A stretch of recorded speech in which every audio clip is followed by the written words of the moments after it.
Good morning, students. Today we are going to discuss miscellaneous common errors 4 और उसके पहले थोड़ी सी बातें हम करना चाहेंगे इन पोस्ट्स के संबंध में। YouTube पर जो भी वीडियोस हम अपलोड कर रहे हैं उनके व्यूज़ को अगर हम देखते हैं तो किसी में 68 है, किसी में 81 है, किसी में 76 है, तो किसी में 44 है, 64 है, 108 है। यानी प्रायः विद्यार्थी नहीं देख रहे हैं। उनके बारे में अब हम क्या कहें।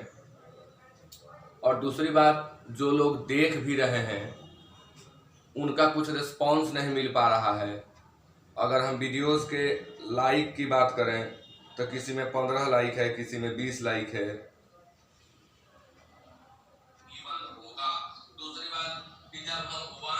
किसी में 18 लाइक है। तो यानी अब ऐसा फील होने लगा है कि शायद ये मेहनत मैं अपने लिए कर रहा हूँ, विद्यार्थियों के लिए नहीं। तो अगर ऐसा ही लगता है तो इसको एक सप्ताह के लिए ड्रॉप किया जाएगा। थोड़ा आप लोग भी आराम कर लीजिए लॉकडाउन में, और तब उसके बाद हम शुरू करेंगे। और अगर आपको ये अच्छा लगता हो कि नहीं, ये क्लास जो चल रहा है इससे हमको फ़ायदा हो रहा है, तो वीडियोस को लाइक करें और कमेंट ज़रूर करें कि क्या इस वीडियो में ख़ास आपको मिला। अगर कुछ ख़ास मिला तो उसको कमेंट में लिखें, तो हमको लगे कमेंट देख करके कि हाँ, फलाने फलाने विद्यार्थी पढ़ रहे हैं। अगर आपका कोई क्वेश्चन है जो एक्सप्लेन यहाँ हम कर रहे हैं, इसके बावजूद भी आपके मन में बरकरार रहा, तो आप उस क्वेश्चन को कमेंट में लिख करके भेज दें। हम उसका जवाब अगले वीडियोस में दे देंगे, या अगर आपका नंबर वहाँ अवेलेबल होगा तो व्हाट्सएप पर दे देंगे। तो ये थोड़ा सा ये कनेक्शन जो है बना रहना चाहिए। ऐसा लग रहा है इधर 2-3 दिनों से कि हम तो तत्पर हैं, विद्यार्थी लापरवाह पड़े हुए हैं। क्योंकि 100 से नीचे लोग देख रहे हैं और वो लाइक 14, 15, 18, 20 है, यानी बाकी लोगों को ये वीडियो अच्छे नहीं लग रहे हैं। तो इस पे आप लोग सोच लेंगे, और हो सकता है कि एक सप्ताह की छुट्टी की जाए और एक सप्ताह के बाद फिर वीडियोस अपलोड हों, ताकि वो सिंसियरिटी नहीं दिख रही है, एक तरह से शिथिलता दिख रही है, और इस स्लगिशनेस की स्थिति में पढ़ाने में जो है रुचि उतनी नहीं बन पा रही है। खैर, हम आगे बढ़ते हैं। आज का जो भी क्वेश्चन हम दिए हुए हैं, फिर ये कल ही के पैटर्न पर है। समूचे ग्रामर से मैंने एक एक क्वेश्चन लेने का कोशिश किया है, और ये 15 क्वेश्चंस आपके सामने हैं आज। तो आज का पहला क्वेश्चन है, don't leap to a conclusion in a hurry, otherwise you may have to repent later. जल्दबाजी में कोई निष्कर्ष न लो, अन्यथा तुम्हें बाद में पछताना पड़ सकता है। तो यह एरर है, leap to a conclusion, idiomatic error. कई परीक्षाओं में इडियम से संबंधित एरर दिए जाते हैं, तो ये इडियोमेटिक एरर हुआ। और इस इडियोमेटिक एरर में हमें कुछ करना नहीं होता है। अगर आपको याद है तो बनेगा, नहीं याद है तो नहीं बनेगा। यहाँ दिया जा रहा है लीप टू ए कंक्लूजन, जबकि लीप टू नहीं होता है, जंप टू ए कंक्लूजन होता है। Jump to A,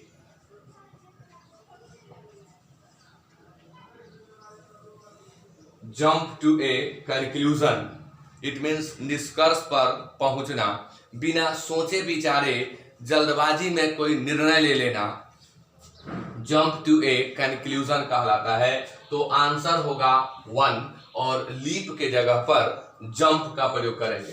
question number 2, एक और याद करने लायक यहाँ चीज है, इन हर्री आप कभी नहीं लिख सकते, आपको हमेशा लिखना होगा इन ए हर्री।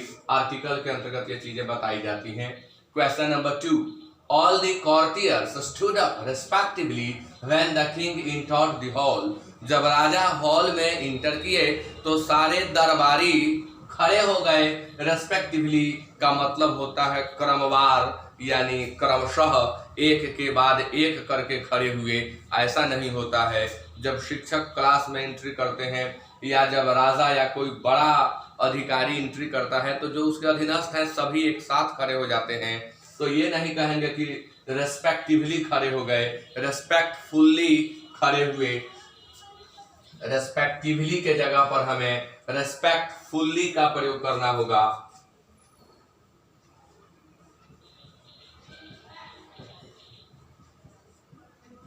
रेस्पेक्टिवली के जगह हमें रेस्पेक्टफुल्ली का प्रयोग करना होगा, यानी उनके सम्मान में खड़े हो गए, उनके आदर में सभी लोग खड़े हो गए। वर्ड बेसिस कॉमन एरर इसको कहते हैं। सेक्शन ऑफिसर ऑडिट में इससे प्रश्न आता है, IBPS क्लर्क में आता है, बैंक PO एग्जामिनेशन में इस तरह के प्रश्न आते हैं जहां शब्द ही गलत हो जाता है। क्वेश्चन नंबर 3, हाँ एक और इंपॉर्टेंट चीज यहाँ जानने लायक है, इंटर द हॉल। बहुत सारे विद्यार्थियों के माइंड में यह भ्रम रहता है कि इंटर इनटू द हॉल या रूम होना चाहिए। इंटर इनटू द हॉल या रूम होना चाहिए या कंट्री होना चाहिए। मैं आपको बता देता हूं कि इंटर के बाद अगर स्थान का वर्णन हो, हॉल हो, रूम हो, स्टेट हो, डिस्ट्रिक्ट हो, कंट्री हो, तो उस स्थिति में आप इनटू का प्रयोग कभी न करें, क्योंकि इंटर का अर्थ होता है में प्रवेश करना। उसमें प्रेपोजिशन पहले से ही है, में प्रवेश करना, इसलिए इंटर के साथ इनटू का प्रयोग नहीं होगा। हाँ एक आध जगह आप देखे होंगे, inter into an agreement, inter into A policy. तो एग्रीमेंट और पॉलिसी स्थान नहीं है, जगह नहीं है जिसमें प्रवेश करना है। इंटर इनटू एन एग्रीमेंट मतलब होता है एग्रीमेंट बनाना, एग्रीमेंट में साथ होना। तो इसलिए एग्रीमेंट पॉलिसी जैसे शब्द मिले तो इंटर के बाद आप इनटू लगाएंगे, लेकिन जब जगह वाला शब्द मिले तो इनटू का प्रयोग नहीं होगा। Question number 3, A stalker attacked on me with a knife while I was returning from school। क्या क्या रूल इसमें सीखने लायक है। अटैक के बाद ऑन नहीं लगेगा, सबसे पहली बात, सबसे महत्वपूर्ण बात। दूसरी बात कि नाइफ से अटैक किया, चाकू से अटैक किया, तो जब भी हमें साधन के लिए प्रेपोजिशन यूज करना हो तो हम विथ का प्रयोग करते हैं। जैसे शिक्षक ने विद्यार्थी को छड़ी से पीटा तो बाई ए स्टिक नहीं लिखेंगे, विथ ए स्टिक लिखेंगे। उसने मेरे ऊपर चाकू से आक्रमण किया तो विथ ए नाइफ लिखेंगे, बाई ए नाइफ नहीं। बाई का प्रयोग एजेंट के लिए करते हैं, जबकि विथ का प्रयोग हम मीन्स के लिए, सोर्स के लिए करते हैं, साधन के लिए करते हैं। तो ये यहाँ पर एरर यह हुआ कि अटैक के बाद ऑन नहीं लगेगा। अब यहाँ मैं आपको बता देता हूँ, क्योंकि कभी कभी अटैक के बाद ऑन लगता भी है। क्या रूल है, कब हमें अटैक के बाद ऑन लगाना है और कब हमें अटैक के बाद ऑन नहीं लगाना है।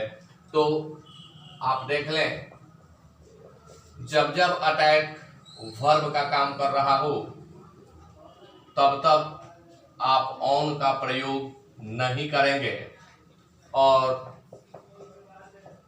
जब अटैक नाउन का काम कर रहा हो तो आप ऑन का प्रयोग करेंगे।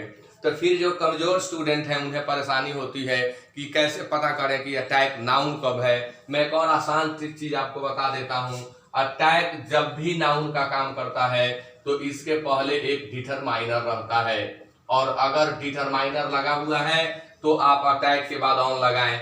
जैसे यहाँ वर्ब वाला एग्जांपल तो आपके सामने है, मैं नाउन वाला एक एग्जांपल दे देता हूँ। इसी वाक्य को मैं बदल के लिख देता हूँ, a stalker made an attack on me हो जाएगा।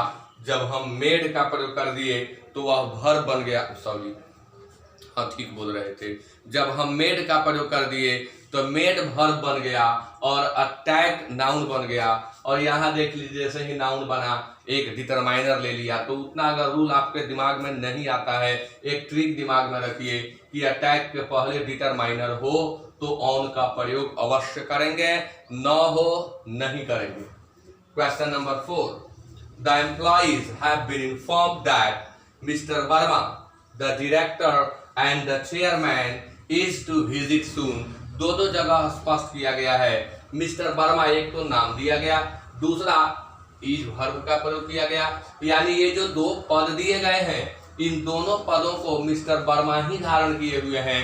मिस्टर वर्मा ही डायरेक्टर हैं और मिस्टर वर्मा ही चेयरमैन है, और इसकी स्पष्टता यहाँ इज वर्ब से भी हो जा रही है। तो यह आर्टिकल का रूल है कि यदि किसी व्यक्ति के लिए 2 पद, 3 पद या अनेक पद का प्रयोग किया गया हो तो आर्टिकल का प्रयोग सिर्फ पहले वाले के पहले करें, दूसरे वाले के पहले नो आर्टिकल होता है। यानी आंसर होगा यहाँ पर 3 नंबर में। चेयरमैन के पहले से हमें द को हटाना होगा, डायरेक्टर के पहले द रहेगा। अब यहाँ एक महत्वपूर्ण बात और होती है कि अगर बोथ एंड से वाक्य जुड़ा हुआ हो तो दोनों जगह आर्टिकल का प्रयोग करना पड़ेगा। जैसे वह छात्र का छात्र और नेता का नेता है तो he is both a student and a leader.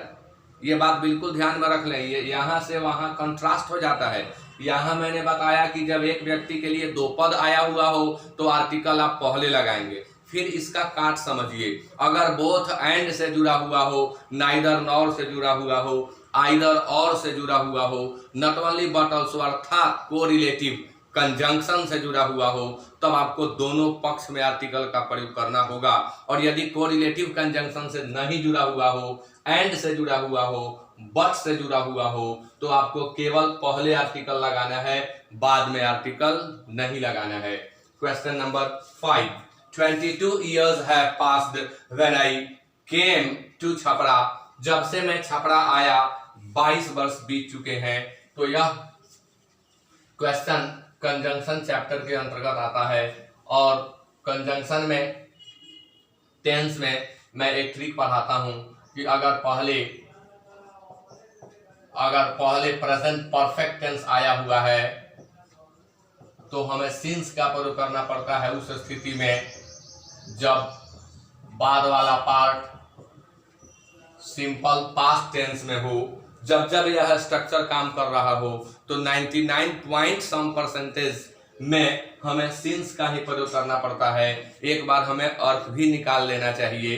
तो अर्थ जब हम निकालते हैं तो व्हेन का अर्थ होता है जब और सिंस का अर्थ होता है जब से, तब से। तो यहाँ देख रहे हैं 22 years have passed, 22 वर्ष बीत चुके हैं।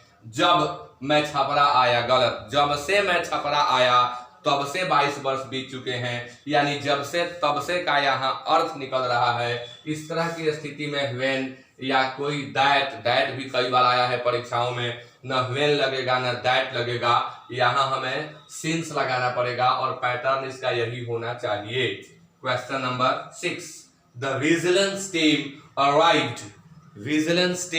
Arrived and discovered a large number of hoarded sugar in his shop।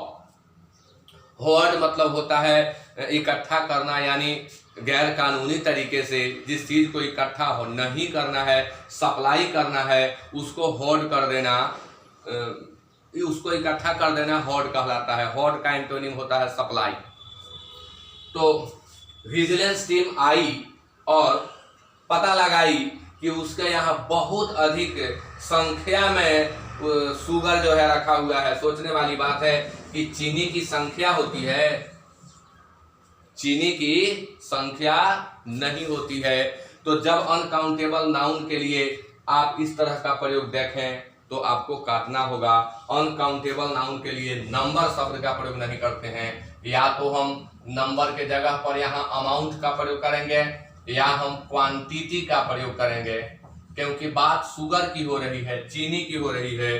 तो ए लार्ज नंबर ऑफ मतलब होता है बहुत अधिक संख्या, बहुत ज्यादा संख्या।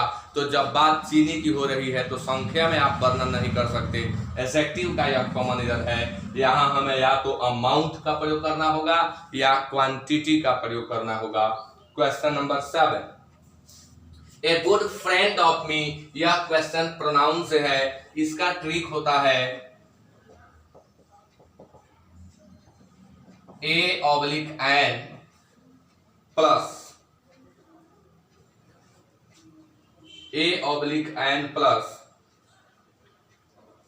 नाउन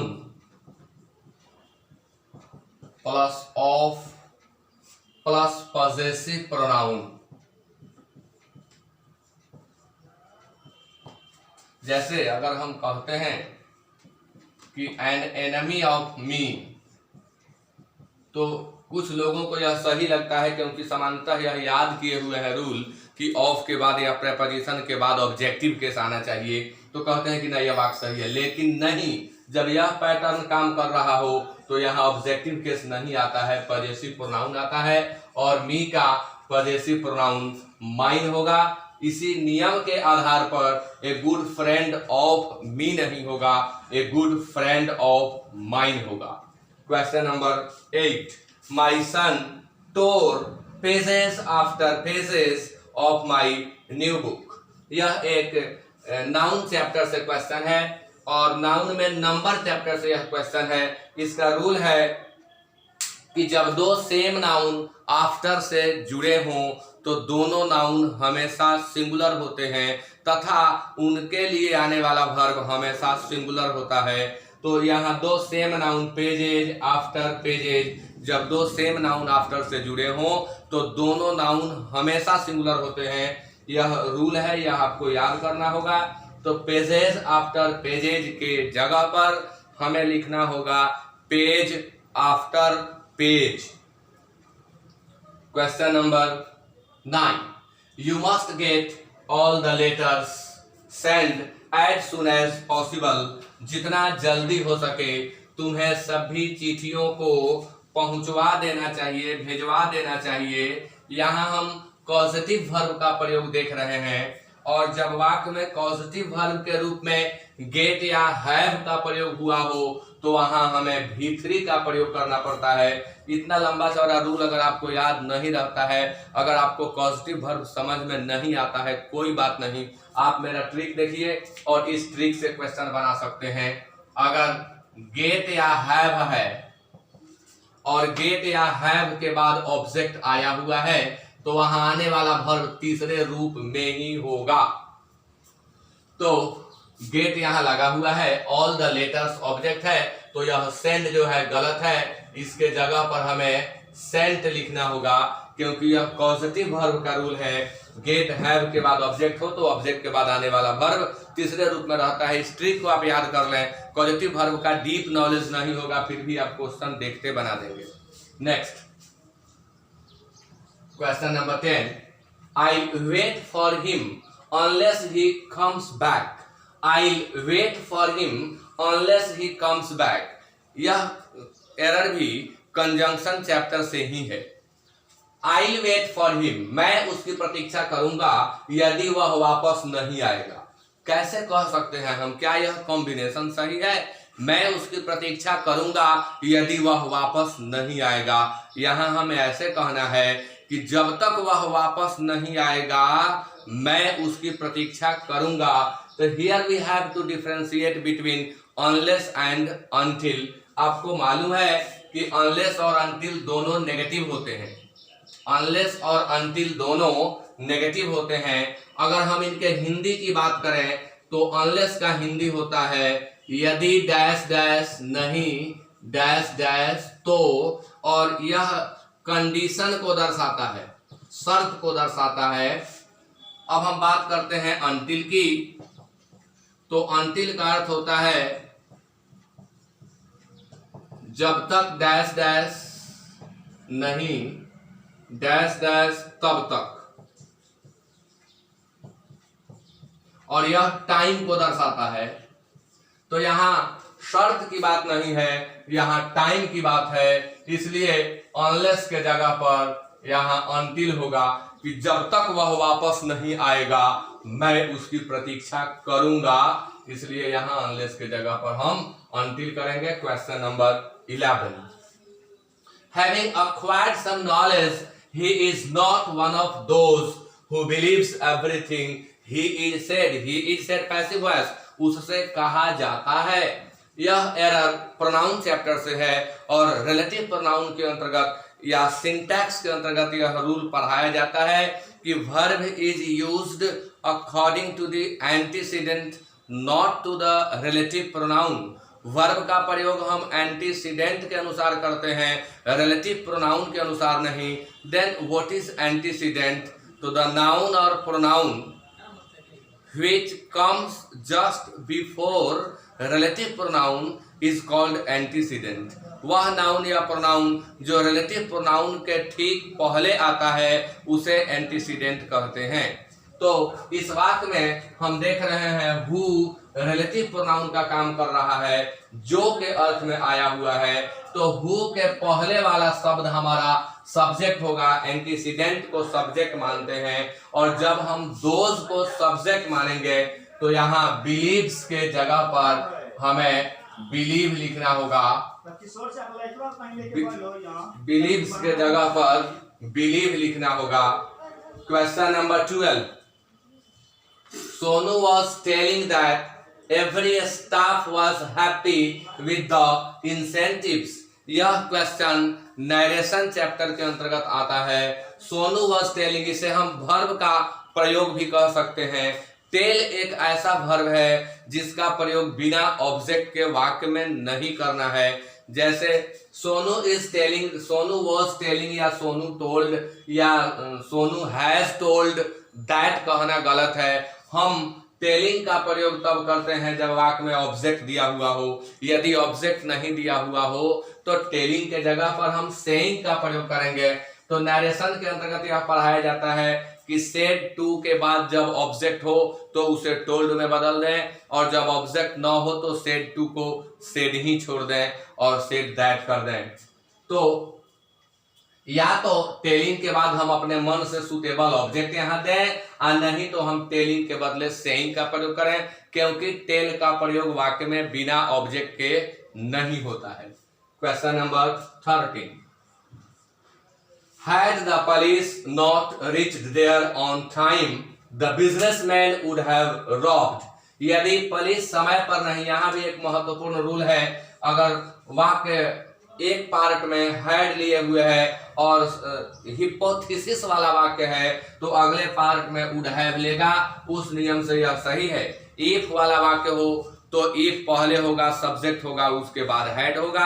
और हम इफ को गायब कर सकते हैं। इन्वर्सन के अंतर्गत यह रूल पढ़ाया जाता है। इफ को गायब करेंगे तो वाक्य में हैड या वर सब्जेक्ट के पहले चला जाएगा, जो कि यहाँ आ चुका है, एकदम सही है। यहाँ हैड है और यहाँ वुड हैव है, यानी यह जो पेयर्ड यूज है उसके आधार पर यह क्वेश्चन बिल्कुल सही है। लेकिन यहाँ एक पैसिव वॉइस का एरर हो जा रहा है। यदि पुलिस समय पर नहीं पहुंची होती तो बिजनेसमैन लूट लिए होते, कि बिजनेसमैन लूटे जा चुके होते। तो बिजनेसमैन नहीं लूट लेते, बिजनेसमैन को लूटा जा चुका होता, क्योंकि रॉब करने का काम बिजनेसमैन का नहीं है, रॉबर का है। और वो बाई एजेंट यहाँ छिपा हुआ है और वाक्य हमें पैसिव में लिखना होगा। तो हम वुड हैव के जगह पर वुड हैव बीन का प्रयोग करेंगे। Question number 14, owing to the heavy rains, the ship drowned in the middle of the ocean. Heavy rains के चलते शिप ओशन में जा रहा था और हेवी रेन्स होने लगी, और उस हेवी रेन्स के चलते शिप ओशन के मिडिल में ही डूब गया। तो किसी निर्जीव चीज के डूबने के लिए ड्राउन का प्रयोग नहीं करते हैं। किसी भी निर्जीव चीज के डूबने के लिए आप सिंक का प्रयोग करेंगे। सिंक का प्रयोग डूबने के अर्थ में होता है। नॉन लिविंग के लिए अगर कोई सजीव चीज डूब रहा है तो सजीव के लिए हम ड्राउन का प्रयोग करते हैं।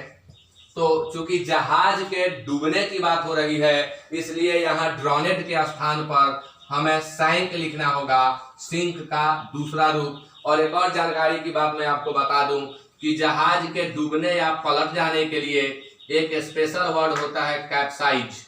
जलपोत के डूब जाने के लिए, नाव के डूब जाने के लिए एक प्रॉपर वर्ड होता है कैप्साइज। ड्रोन से भी बढ़िया होगा कि हम लोग कैप्साइज का प्रयोग करें, सिंक से भी बढ़िया होगा कि हम लोग कैप्साइज का प्रयोग करें। लेकिन सिंक ऑलराउंडर है, किसी भी नॉन लिविंग चीज के डूबने के लिए आप सिंक का प्रयोग आसानी से कर सकते हैं, और कैप्साइज सिर्फ नाव, जहाज इत्यादि के लिए होगा। तो यहाँ आपने देखा कि ड्रॉनेड के जगह पर सैंक का प्रयोग हमें करना होगा। Question number 15, they did not take any action against those who perpetrated the crime। they didn't take they didn't take any action against those who perpetrate, कहीं एरर नहीं है, डिडंट के बाद V1 आना चाहिए, V1 आया हुआ है, एनी एक्शन अगेंस्ट होता ही है, दोज के बाद हु लगता ही है, क्राइम के लिए परपेट्रेट का प्रयोग होता ही है, यानी इस वाक्य में कोई एरर नहीं है, तो आंसर होगा 4 परीक्षाओं में नो एरर वाला ऑप्शन भी आता है। परपेट्रेट शब्द मैं पहले बता चुका हूं, जो नहीं सुने हैं पहले वो जान लें कि क्राइम करने का अंग्रेजी परपेट्रेट होता है, अत्याचार करने का अंग्रेजी परपेट्रेट होता है, यानी करने का अंग्रेजी परपेट्रेट होता है। इसमें आपको क्राइम या एट्रोसिटी जोड़ना पड़ता है, यानी अत्याचार के लिए या अपराध के लिए वो शब्द जोड़ना पड़ता है। तो इस तरह से इन 15 एरर्स को हम लोग कंप्लीट कर लिए, और अब कुछ चैप्टर वाइज वीडियोस हम अपलोड करेंगे, और इस तरह के सीरीज को हम बंद कर रहे हैं। कारण विद्यार्थियों की शिथिलता है, और अब हम चैप्टर वाइज लोड करेंगे, देखें उसमें क्या रिस्पॉन्स रहता है। Okay, thanks a lot to all of you for watching me and have a nice day.